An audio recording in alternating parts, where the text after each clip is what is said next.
to be launching a tasty pastry. It's a low-carb Pop-Tart. It's got 3 to 4 grams of net carbs, and we love this show. This is our best place to be in LA.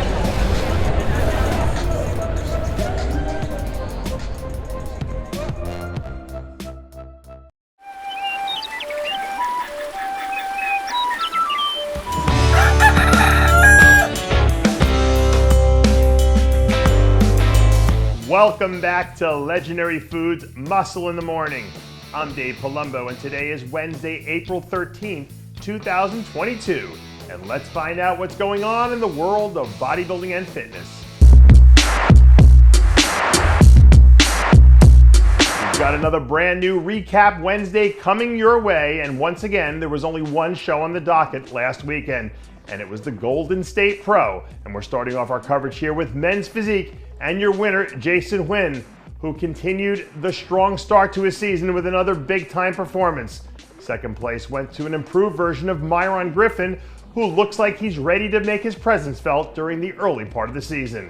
And rounding out the top three, we had Antoine Weatherspoon as he returned to championship form for the first time since 18. This show also featured big-time talent in the bikini division, but like we've seen so many times throughout her career, when Ashley Kaltwasser is at the top of her game, it doesn't matter who else is in the lineup. And that was the case here as she cruised to her second win of the season. The runner-up went to Lucia Malavasi, who continues to impress with how she's gotten out of the gates so fast this year.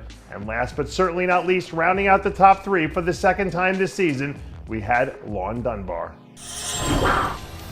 I know I said there was only one show on the docket last weekend, but we are not done recapping everything that happened, because this guest posing performance from Keon Pearson probably should have made headline news. As you can see in the video, when Keon stepped on stage in Texas last weekend, we damn near left everyone speechless, because I can't remember a time in his career when we've seen him at this level of size and detail.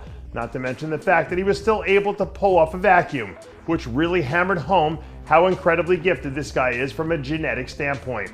I'm not sure exactly how people are defining the wow factor these days, but he's got it.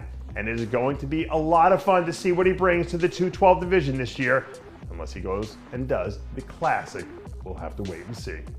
I want to stick with that wow factor thing for a second, because Keon wasn't the only one delivering the goods last weekend. If you were lucky enough to be in the building at the Jay Cutler Classic, then you got your money's worth at the night show, because Hunter Labrada hit the stage as one of the featured guest posers. One of the interesting things about this video is that if you compare it to the last time we saw him guest pose at the Utah Cup a few weeks ago, you can see that he looks like he's added a few extra pounds, which is exactly what he said he was going to do when he laid out his off-season plan back in January. So I guess in that sense, everything is on plan as it should be.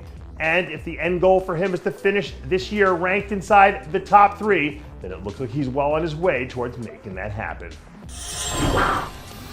And before we wrap up today, we have a brand new update from Brett Wilkin. Right now, Brett and his team are in full-scale improvement mode, with the main focus being on tightening up some of the weaknesses that got exposed during the Arnold Classic. When he made the announcement about shutting things down for a few months after the Arnold Classic to focus on doing what he's doing right now, he did leave the door open for him to come back and make another run at securing an Olympia spot before the end of the season. And it's still so early that I don't think we can, take this off the table at this point. It's a long season, and there's a lot of shows left on the schedule, so if he can get himself to a point where he feels comfortable with what he can bring to the table, I don't think it would be a surprise to too many people if he ended up being one of the last guys to punch his ticket to the dance, because, this is the end goal after all, getting to the Olympia. And finally, it breaks my heart to close out the show today with the tragic news of Cedric McMillan's untimely passing at just 44 years old.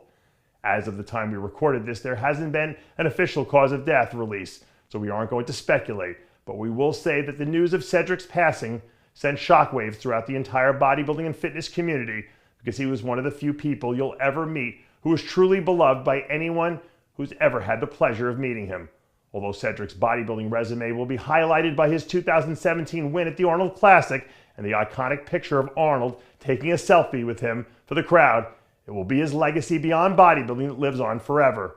From all of us here at the show, I'd like to send my deepest condolences out to Cedric's family and friends as they mourn his loss and celebrate his life. He was truly one of a kind and an inspiration to us all. You will be truly missed. Rest in peace, my friend.